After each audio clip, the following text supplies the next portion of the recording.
Vamos en esta mañana a comenzar el ministerio.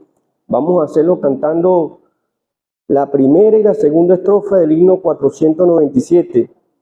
La primera estrofa dice: quiero al Salvador conmigo, sin Jesús no puedo andar. Necesito su presencia, en su brazo confiar. Las dos primeras estrofas del himno 497. Salvador conmigo, sin Jesús no puedo andar. Necesito su presencia, en su brazo confiar, confiando en el Señor, consolado por su amor, seguiré por mi camino, sin tristeza, sin temor. Quiero al Salvador conmigo, porque mi carga es mi fe, y su voz me da coraje cuando vacilante esté, confiando en el Señor, consolado por su amor, seguiré por mi camino, sin tristeza, sin temor. Vamos a orar. Dios nuestro Padre, en el nombre del Señor Jesucristo, queremos darte las gracias, ya que no nos has dejado en tinieblas, no estamos solos, contamos con tu presencia. Vemos bellos ejemplos en el pasado de hombres que estuvieron contigo y no fueron avergonzados. Moisés siempre buscaba tu presencia. Si tu presencia no es de ir conmigo, no iremos. En esta mañana queremos pedirte tu dirección, tu ayuda. Haz que lo que podamos extraer de este libro sea para edificación. Ayúdanos, oh Dios, a siempre buscar tu auxilio, ya que somos débiles, a no confiar en nuestra propia prudencia y necedad. Queremos, oh Dios, que nos ayudes en el ministerio en esta mañana. Tú muy bien conoces las necesidades de cada uno, al igual que también las limitaciones de los que exponen la palabra. Dejamos todo en tus manos, en el nombre del Señor Jesucristo. Amén. Vamos a tener una lectura en el libro de Daniel. Va a ser larga, me van a tener paciencia. Daniel capítulo 6.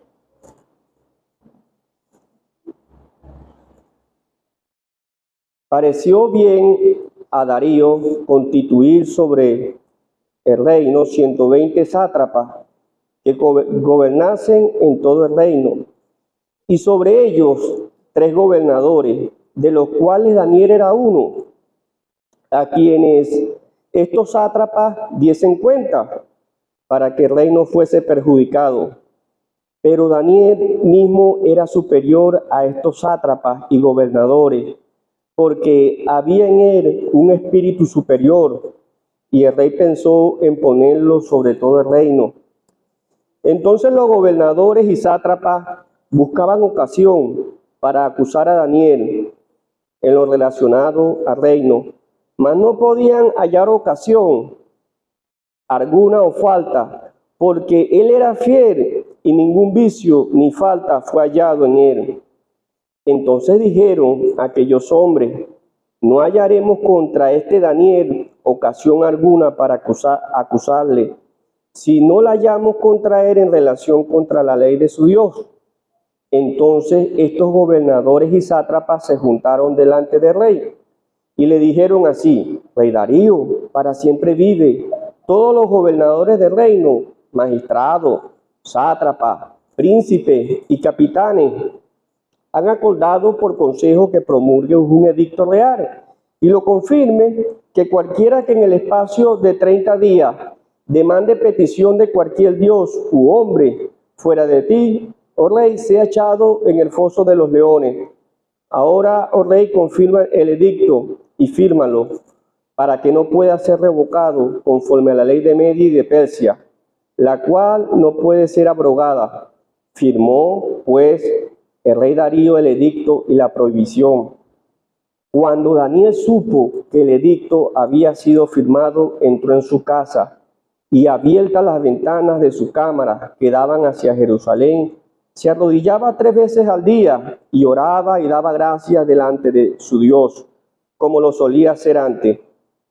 Entonces se juntaron aquellos hombres y hallaron a Daniel orando y rogando en presencia de su Dios. Fueron luego ante el rey y le hablaron del edicto real. ¿No has confirmado edicto que cualquiera que en el espacio de 30 días pida a cualquier dios u hombre fuera de ti, oh rey, sea echado en el foso de los leones? Respondiendo el rey diciendo: verdad es, conforme a la ley de Media y de Persia, la cual no puede ser abrogada. Entonces respondieron y dijeron delante del rey: Daniel, que es de los hijos de los cautivos de Judá, no te respeta a ti, oh rey, ni acata el edicto que confirmaste, sino que 3 veces al día hace su petición. Cuando el rey oyó el asunto, le pesó en gran manera y resolvió librar a Daniel, y hasta la puesta del sol trabajó para librarle. Pero aquellos hombres rodearon al rey y le dijeron: sepas, oh rey, que es ley de Media y de Persia, que ningún edicto u ordenanza que el rey confirme puede ser abrogado. Entonces el rey mandó y trajeron a Daniel y le echaron en el foso de los leones. Y el rey dijo a Daniel: el Dios tuyo, a quien tú continuamente sirves, él te libre. Y fue traída una piedra y puesta sobre la puerta del foso, la cual selló el rey con su anillo y con el anillo de sus príncipes, para que el acuerdo acerca de Daniel no se alterase. Luego el rey se fue a su palacio y se acostó, ayunó. Ni instrumentos de música fueron traídos delante de él, y se le fue el sueño.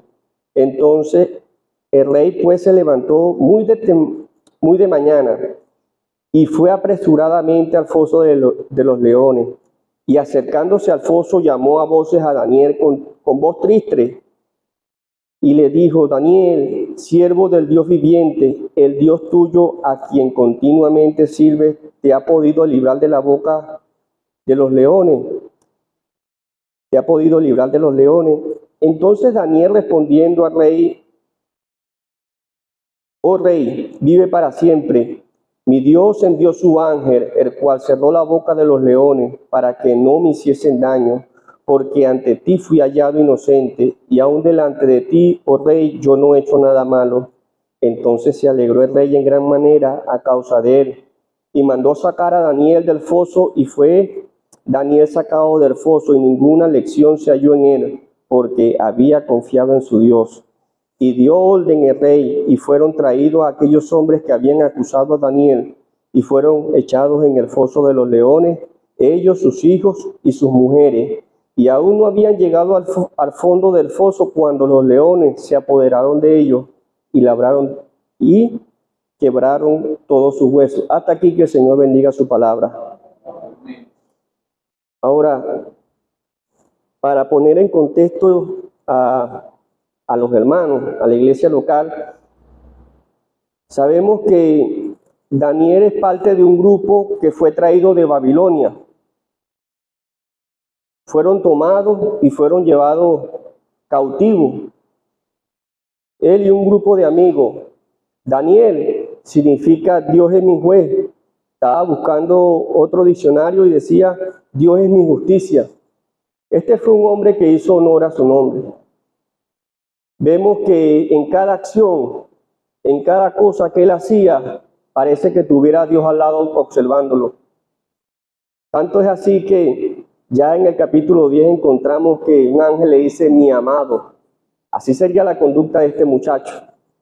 Pero algo que me impresiona es que cuando este muchacho fue llevado cautivo de su ciudad de origen, yo estaba preguntándome, haciendo uso de la imaginación, si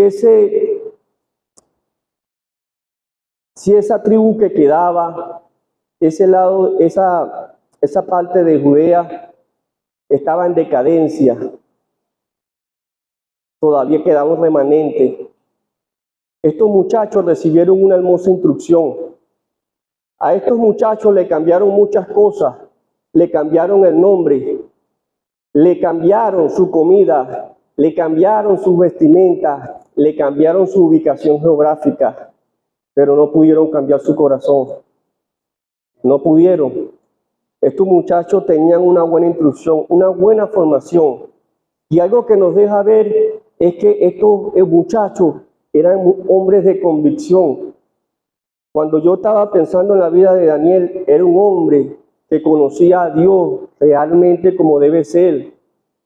Era un hombre que tenía una comunión, lo vivía. Ahí está, él fue llevado. No pudieron cambiar su corazón. Hermano, hermana, esta es una hermosa lección para nosotros, ya que aquí hay jóvenes y quizás ellos sean el relevo del mañana. Los maestros, los pastores que cargan sobre sus hombros las enseñanzas, ellos deben de pensar en esa generación de relevo. Me hace pensar en Pablo y Timoteo. Pablo le dijo a Timoteo, aún estando preso y escribiendo la carta, mira, esto te encargo, enseña a hombres que sean idóneos, fieles, para enseñar a otros. Si esto haces, buen ministro serás de Jesucristo. Y eso lo vemos en Timoteo, que estuvo bajo los pies y las enseñanzas de Pablo. No se echó para atrás, porque él no solamente había escuchado el evangelio de Pablo, lo había visto cómo lo modelaba.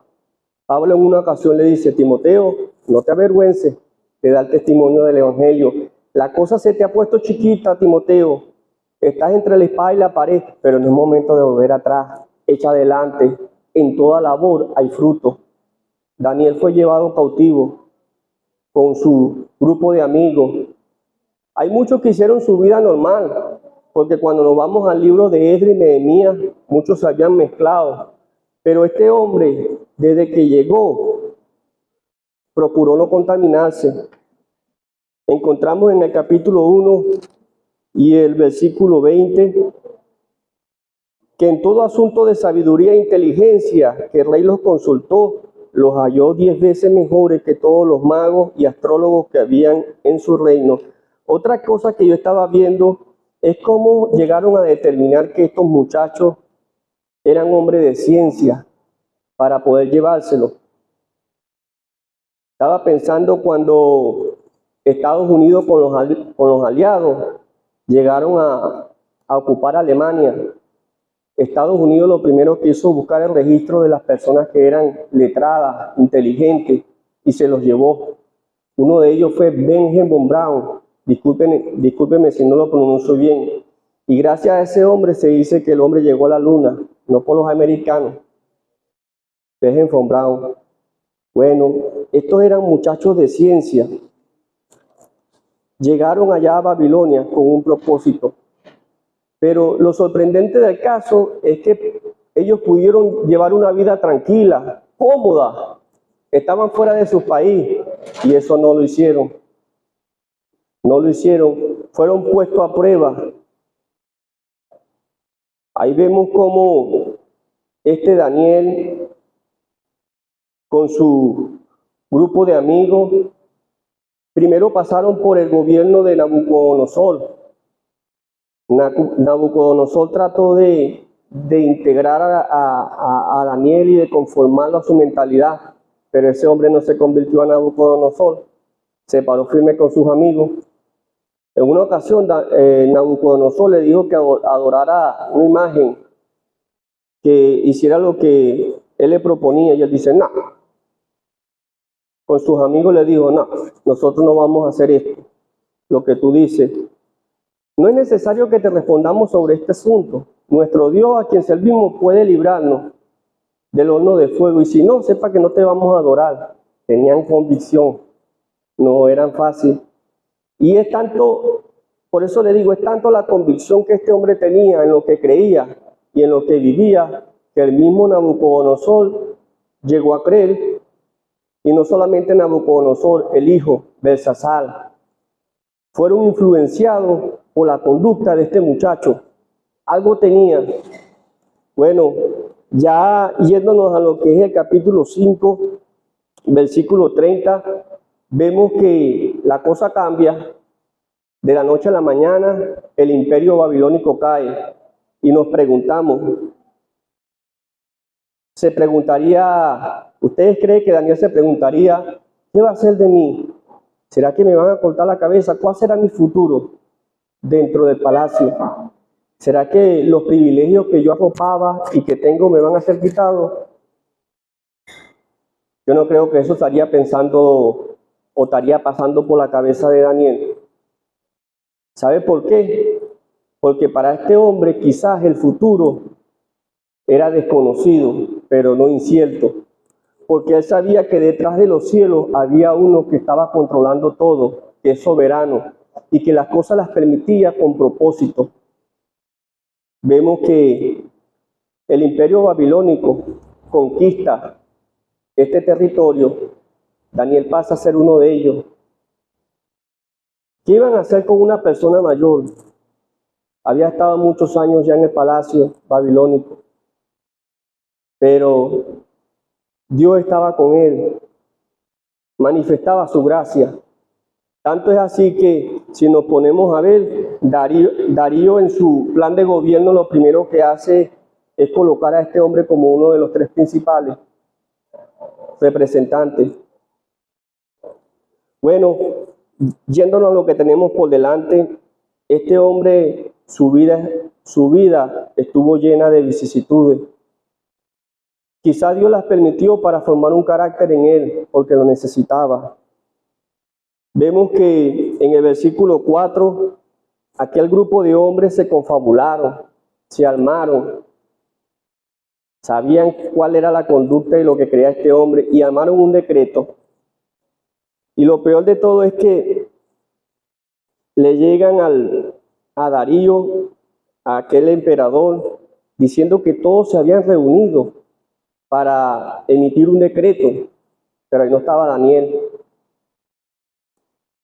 Eso era mentira lo que estaban diciendo. Daniel no estaba allí. Habían emitido un decreto con el propósito, con el fin de que durante 30 días nadie emitiese ningún tipo de oración ni buscase a Dios. Pero ¿usted cree que esto tomó por sorpresa a Daniel o le infundió temor? ¿Usted cree que a Daniel le temblaron los pantalones cuando emitió ese decreto? No. Y no estaba desobedeciendo al gobierno. Simplemente que ese decreto que ellos habían hecho, lo habían hecho a sus espaldas. Y de paso iba en contra de los principios que él creía. Bueno,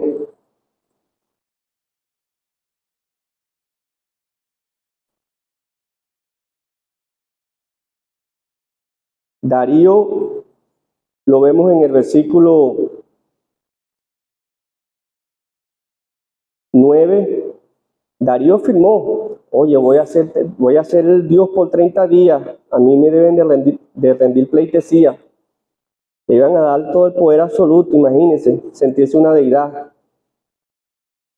Vemos en el versículo 10 y 11, cuando Daniel supo que el edicto había sido firmado, este hombre no salió temblando a buscar a Darío. Darío, ¿viste lo que hicieron? Oye, Darío, trata de modificar eso. Darío, ¿qué vas a hacer conmigo? Este hombre no se infundió de temor.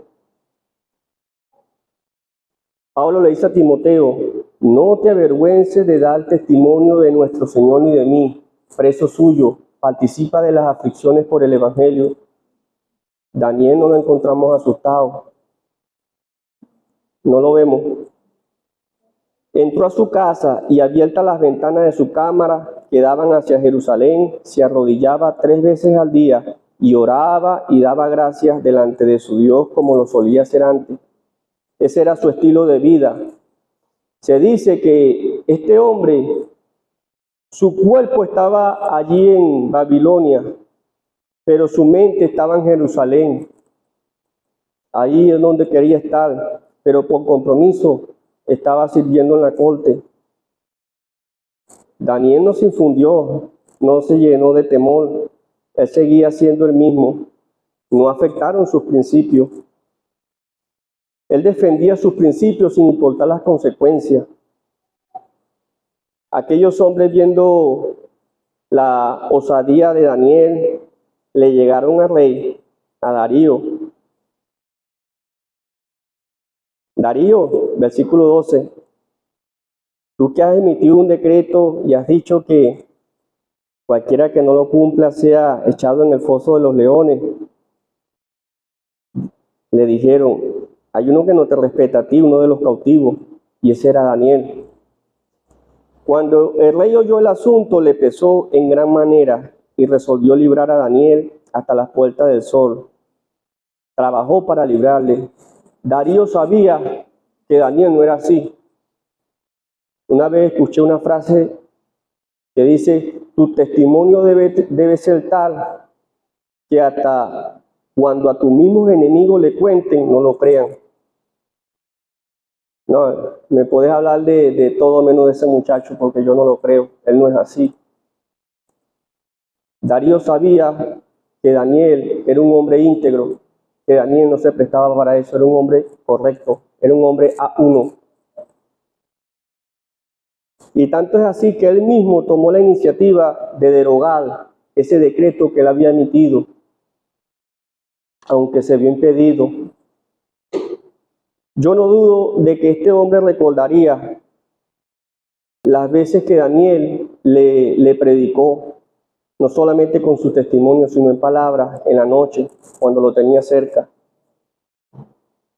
Vemos que fue imposible revocar el decreto e hicieron que Darío cumpliese la sentencia. Entonces el rey mandó y lo trajeron a Daniel y lo echaron en el foso de los leones.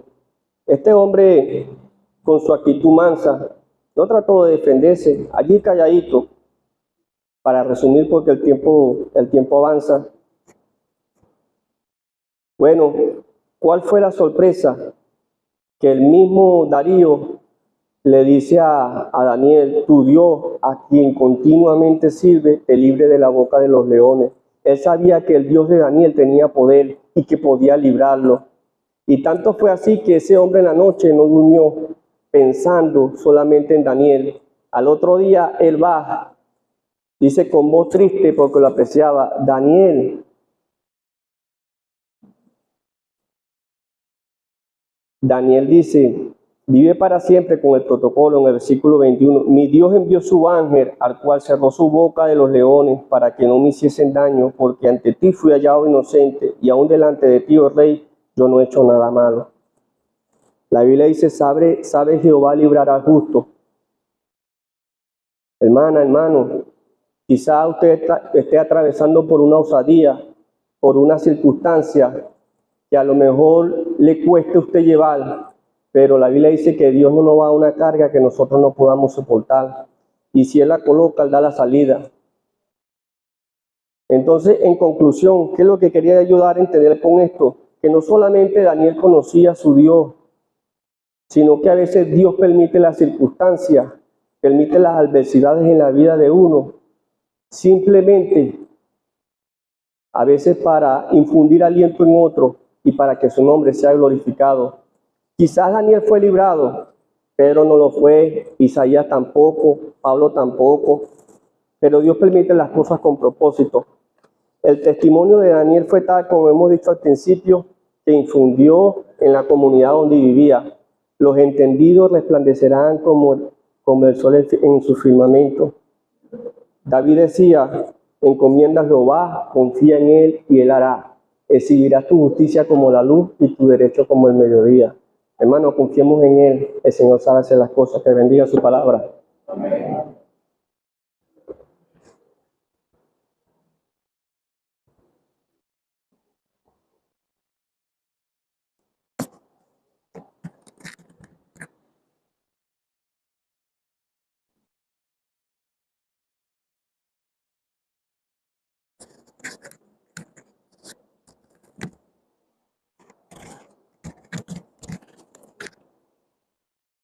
Vamos a continuar, hermanos, cantando una estrofa del himno 367.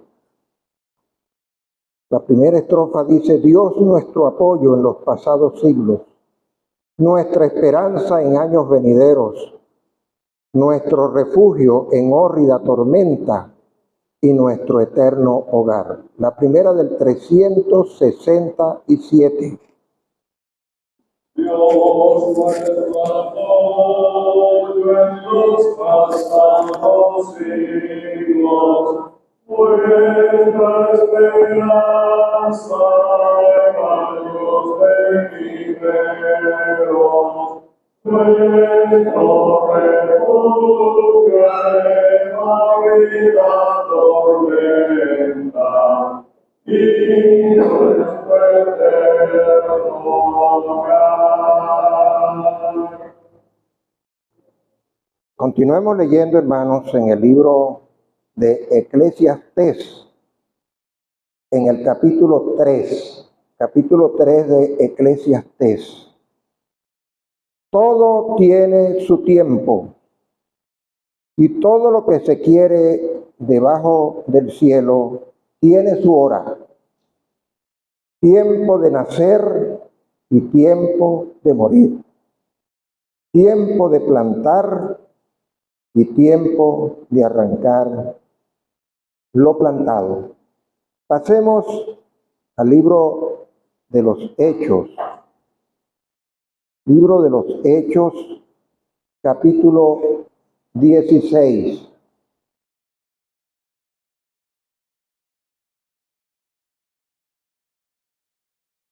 Refiriéndose a la lectura que vamos a tomar al apóstol Pablo, dice: después llegó a Derbe y a Listra.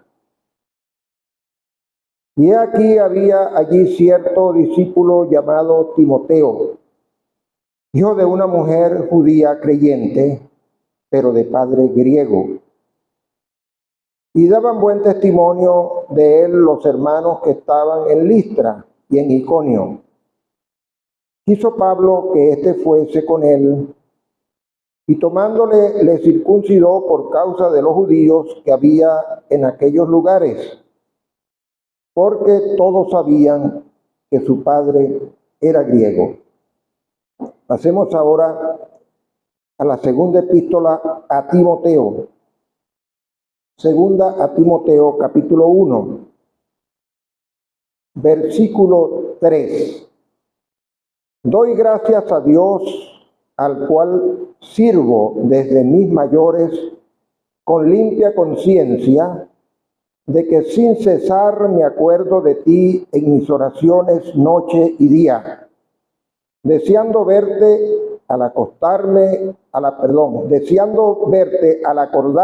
de tus lágrimas para llenarme de gozo, trayendo a la memoria la fe no fingida que hay en ti, la cual habitó primero en tu abuela Loida y en tu madre Eunice, y estoy seguro que en ti también.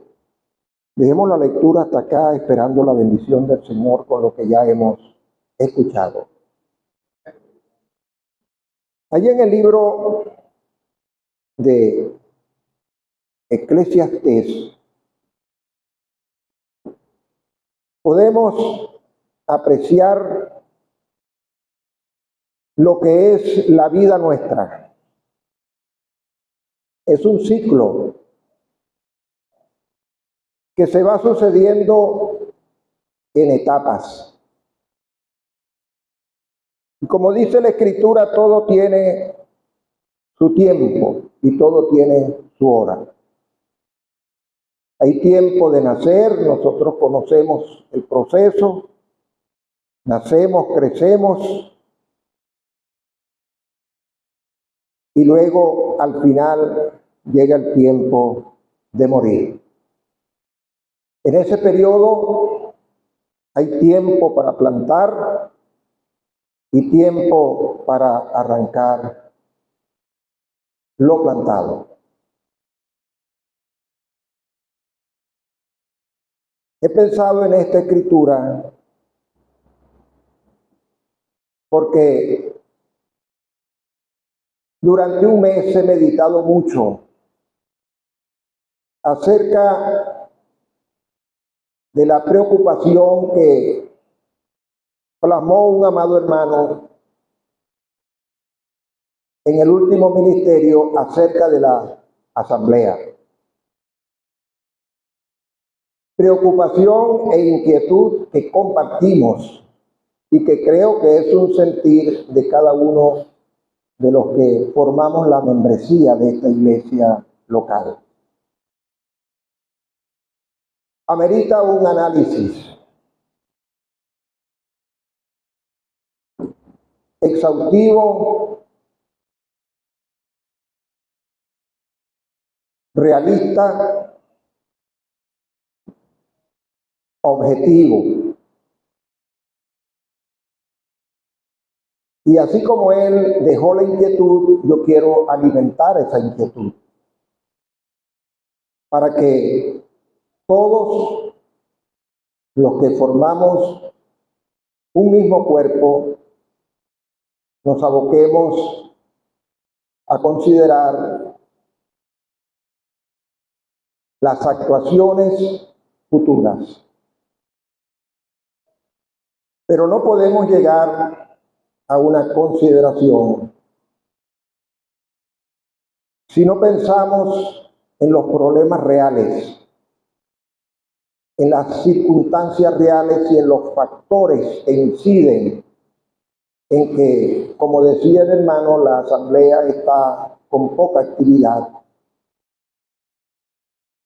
Y él mencionaba la poca asistencia a las reuniones de la asamblea y la participación en las actividades de la misma. Y yo estaba pensando en cuáles son esos factores. Y en esta mañana he sido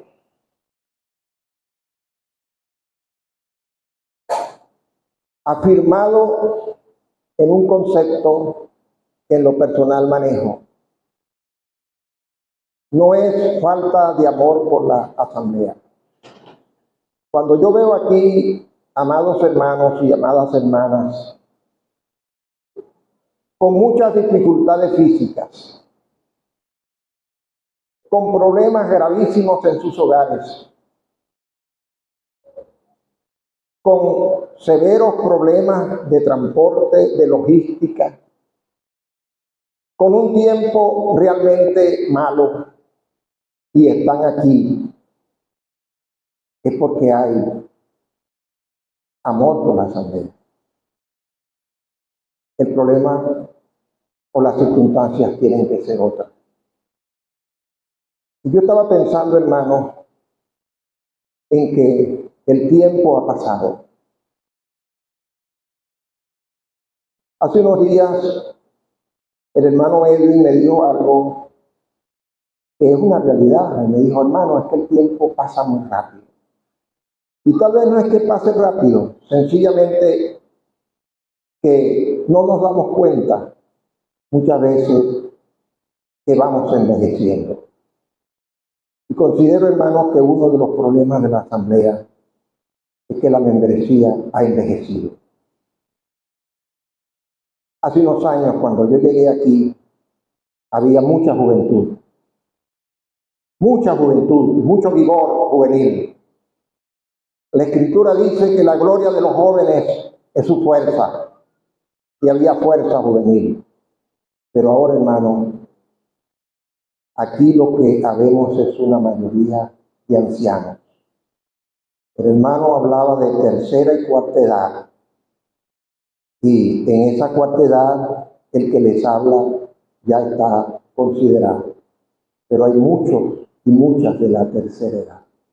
Y eso evidentemente le quita fuerza a la asamblea.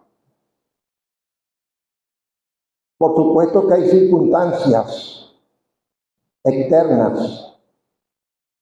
La pandemia nos detuvo mucho tiempo. Las puertas estuvieron cerradas y eso fue un agravante. Hermanos, y tenemos que sincerarnos. Regresamos después y aún la pandemia nos divide. Hay criterios encontrados que no se han armonizado y eso debe resolverse.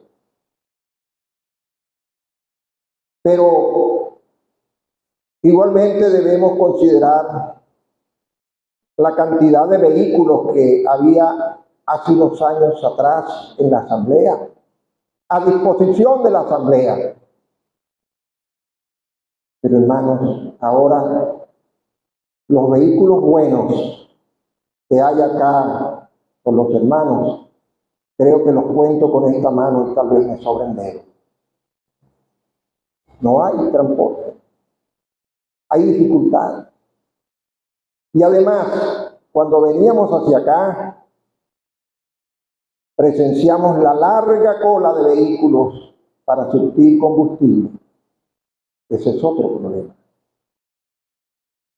Me recuerdo el tiempo, hermanos, en que íbamos a Buenavista 3 veces al día, temprano en la mañana, a buscar a los hermanos para que participaran de la cena y de las otras actividades de la iglesia.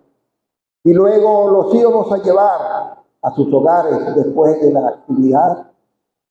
Y por la tarde salíamos a la clase bíblica para regresar rayando ya la medianoche a casa. ¿Usted cree que eso se puede hacer ahora? Eso ya no se puede hacer ahora. Ahora la pregunta, hermano, que yo me hago es: ¿dónde están los jóvenes de la asamblea? Nos quedamos sin jóvenes. Son muy pocos los jóvenes que tenemos. Y no me refiero a un número específico para señalar la juventud, sino a hermanos y hermanas con vigor para alar y empujar la carreta. Recordamos las jornadas, hermanos, allá en el Bicentenario, creo que aquí hay hermanos que estuvieron allí. Un grupo de jóvenes que nos motivábamos a los que aún teníamos fuerza para caminar casa por casa del sector bicentenario. Yo no sé cuántos tratados se repartieron, pero ahí no hubo casa que no se tocó, que no se visitó. Esos jóvenes ya no están con nosotros, no están aquí. Y los que con más edad fuimos, ya no somos capaces de recorrer 2 calles. No podemos. ¿Dónde están los jóvenes? Y entonces estaba pensando, hermano, le hemos fallado a la asamblea. Porque el vivero fundamental de los jóvenes de la asamblea tienen que ser nuestros muchachos. ¿Y dónde están, hermanos? No los formamos para la asamblea. Y pensaba en Loida y Eunice, una abuela, la abuelita Loida y la mamá Eunice, que formaron a un joven para la asamblea. No lo formó el padre griego para la filosofía, lo formó mamá Loida, abuela Loida y mamá Eunice para la asamblea. Pero ¿dónde están los muchachos nuestros? No lo formamos. Ese era el semillero fundamental. El hermano Jorman tocó un punto muy importante: la sucesión generacional. Si la generación que vamos pasando, y tenemos que reconocer, hermano, vamos pasando, dentro de 10 años, pongo una cifra, muchos de los que estamos aquí ya no vamos a estar. Nos alcanzó el tiempo. ¿Dónde están los sucesores?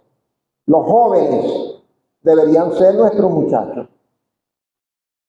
que estuvieran, hermanos, tomando el testigo. Pero lamentablemente le fallamos a la asamblea. Y eso representa muchos años de retraso. Eso representa ahora muchísimos años de trabajo para recuperar lo perdido. La asamblea tal vez vivió su mayor actividad, su mayor vivificación cuando la obra en Buenavista. Tantas cosas que la mayoría no conoce que ya se hicieron. Menciono una, y aquí está el hermano Héctor, que fue el que tomó la batuta y fue a la cabeza. Y fuimos desde Buenavista hasta Maicara caminando con un megáfono predicando donde veíamos gente. Y lo más atractivo, la gente nos llamaba para que predicáramos.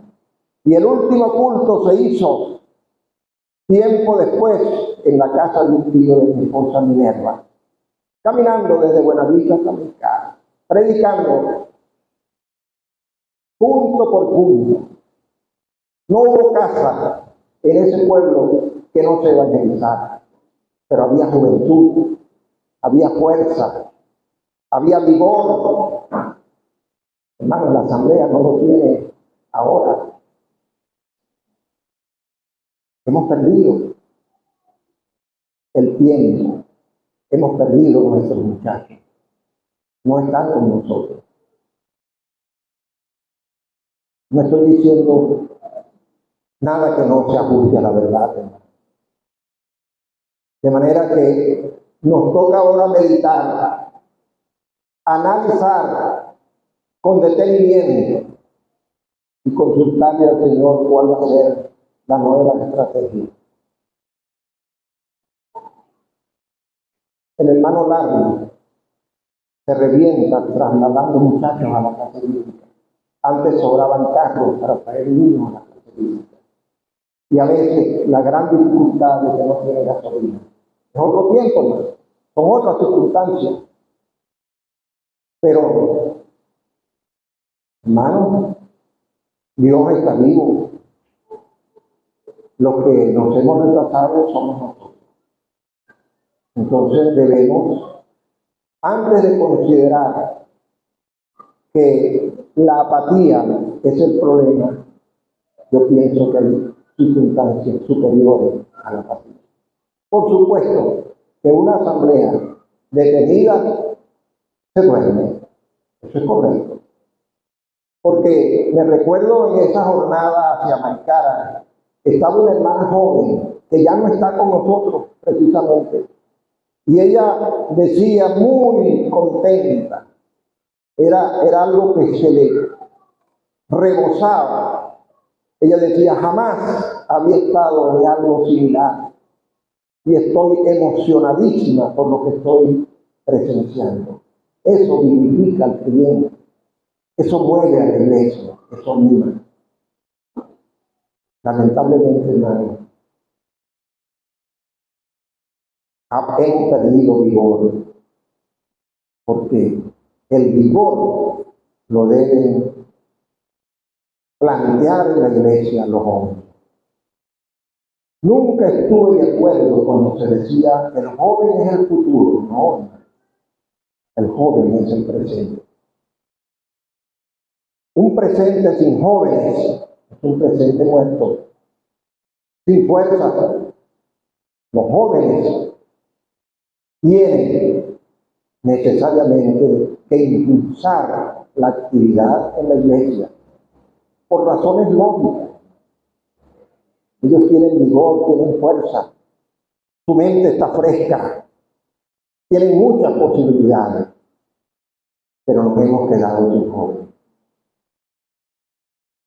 Y hay una consecuencia de ello. El joven trae al joven. Como no tenemos jóvenes, los jóvenes no llegan. Porque ellos son los que se relacionan con otros jóvenes, más que nosotros. Y son los que son oídos por otros jóvenes más que nosotros. Y son los que tienen posibilidad de traer a la iglesia a los jóvenes para que escuchen el Evangelio ante la posibilidad de que ellos se constituyan en unos nuevos Timoteos en la iglesia.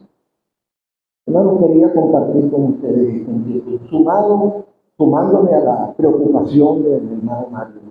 Una preocupación que creo que todos compartimos, porque todos amamos esta asamblea que tanto bien nos ha hecho. Hay que responder como Pedro. Hermanos, si salimos de aquí, ¿a dónde iremos? Si es aquí donde hemos encontrado la verdadera manifestación del Señor, el verdadero conocimiento de su divina persona. ¿A dónde vamos a ir? No tenemos a dónde ir. Tenemos que seguir luchando por ella, pero hermanos, en circunstancias sumamente difíciles. Recuerden, estamos remando contra la corriente. Hemos perdido muchos años porque hemos perdido muchos jóvenes y ahora no esperemos que de la noche a la mañana resolvamos esa situación. Pero sí podemos resolver, hermanos, lo que decía, esas diferencias que se han creado últimamente. Eso se debe resolver. Eso se debe allanar. Traídas por la pandemia, por la forma como nosotros estamos tocando el problema de la preservación, que me parece sensato, me parece lógico, me parece legítimo, pero que hay hermanos que no comparten. Creo, hermanos, que eso puede ser el primero de los puntos y luego considerar cómo vamos entonces a emprender la función evangelística de la asamblea en otras condiciones. En vez de traer, yo creo que hay que ir.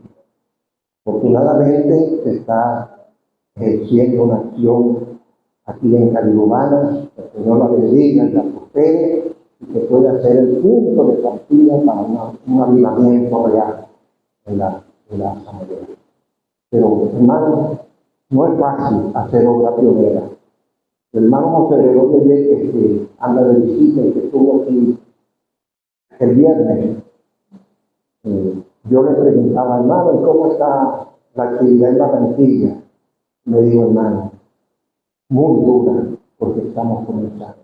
Usted considere lo que es comenzar una obra pionera. Sabemos que es así, sabemos que no es fácil. Pero el Señor, mediante el esfuerzo de sus hijos, va a responder y va a dar la bendición. Que el Señor nos asista, hermano. Que el Señor nos ayude. Que el Señor nos ilumine. Que le dé claridad a los hermanos que están al frente de la grey. Y que cada uno de nosotros, en vez de ser un problema, podemos ser más bien un hombro, lo que sea, que podamos ayudar a empujar la carrera que está crujiendo en sus ruedas y que va a un paso muy lento, porque falta la fuerza de los jóvenes. Y a los jóvenes que están presentes, busquen formar parte de la asamblea. Constitúyanse ustedes en factores vitales para el renovamiento de esta asamblea que tiene tantos años y que tanto beneficio ha prestado a tantas años. El Señor nos asiste, hermano, y que Él concede su palabra. Padre, te damos las gracias por tu palabra, por el ejemplo que tenemos de jóvenes en las Escrituras que no se doblegaron ante las circunstancias, sino que estuvieron dispuestos a militar en el ejército del Rey de Reyes, del Señor de Señores, el caso de Daniel y de otros muchos más. Que eso sea estímulo y ejemplo para jóvenes de este tiempo que busquen igualmente consagrar sus vidas al servicio del Señor. Te pedimos, Padre amado, que nos asista los problemas planteados y otros que tal vez no han sido aún mencionados, sean resueltos y que sobre todo podamos nosotros vivir en plena armonía, porque hay una exigencia escritural, porque allí es donde tú derramas bendición y vida eterna. Si así no lo hacemos, vamos a hacer un obstáculo para que esas bendiciones se manifiesten. Encomendamos la asamblea nuestra, pero nuestra porque militamos, porque somos miembros de ella, porque formamos parte de su membresía, pero es tuya, te pertenece. Te pedimos por el resto de las asambleas, tanto en este país como en el resto del mundo, que tú te manifiestes a cada una de ellas y atiendas cada caso en particular. Te damos una vez más las gracias por tu palabra. Te pedimos que al salir tú nos despidas con tu paz, con tu bendición. Recibe nuestras gracias en el nombre del Señor Jesucristo. Amén. Amén. Vamos a culminar, hermano, cantando en el himno 461. Da lo mejor al maestro, tu juventud, tu vigor. Dale el ardor de tu vida, del bien luchando en favor. Cristo nos dio el vivo ejemplo de su pureza y valor. Da tu lealtad al maestro, dale de ti lo mejor. Vamos a cantar el himno 461 y después escucharemos algunos anuncios. Da lo mejor al maestro, tu juventud, tu vigor. Dale el ardor de tu vida, del bien luchando en favor. Cristo nos da el vivo ejemplo de su pureza y valor. La gloria al maestro, a él le pido mejor, a lo mejor al maestro, tu juventud, tu vigor. Con la verdad lucha siempre, que va contigo el Señor. Da lo mejor al maestro, brindale bien de emoción. Sea su amor tan sublime, el móvil de cada acción.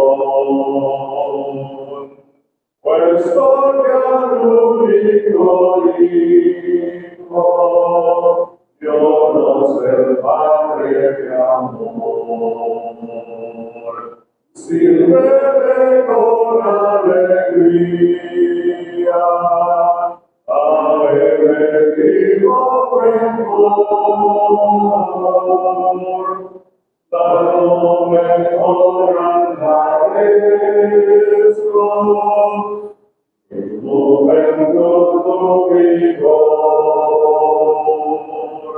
Por la verdad lucha siempre, que va contigo el Señor.